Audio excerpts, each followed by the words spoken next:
Alors, les professionnels du secteur, justement, Linda Allen est sur notre plateau. Bonjour, rédactrice en chef du magazine professionnel L'éco-touristique. Bon, quel bilan on peut dresser pour cet été?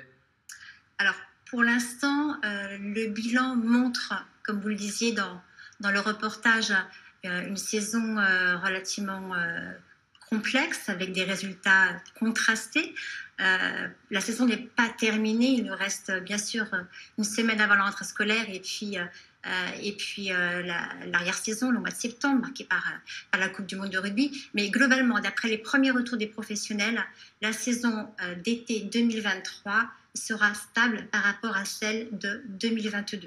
Ça, c'est la photographie générale avec, bien sûr, une baisse des dépenses, notamment sur place. Ouais, on note véritablement une baisse des dépenses parce que les études montrent aussi que les Français finalement se sont adaptés. Alors, globalement, au niveau des dépenses, le budget a progressé d'environ 10% par rapport à l'année dernière. Mais c'est vrai que les Français ont appris à s'adapter. C'est-à-dire que, par exemple, ils ont moins consommé dans les restaurants. Ça ne veut pas dire qu'ils ont renoncé à se faire plaisir au niveau culinaire.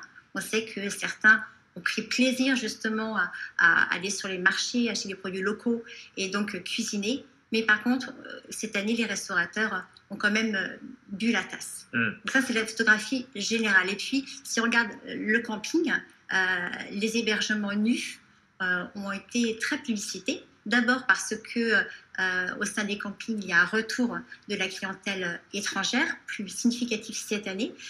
Et puis, les Français ont choisi cette formule qui est attractive au niveau du prix.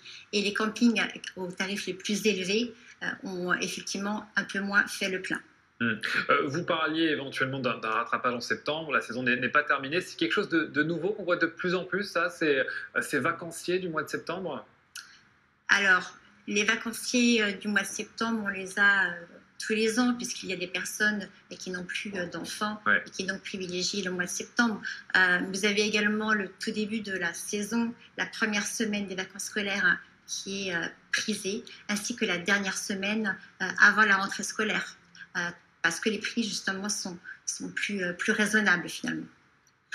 Donc vous nous avez parlé de ceux qui tirent leur épingle du jeu, les campings, ceux qui en souffrent le plus finalement de cette inflation, de ces hausses de prix.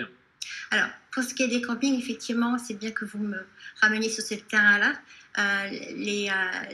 Les acteurs de l'hôtellerie plein air ont noté que cette année, ils devraient enregistrer un nombre de nuitées supérieur à l'an passé, légèrement supérieur à l'an passé, sur le territoire français.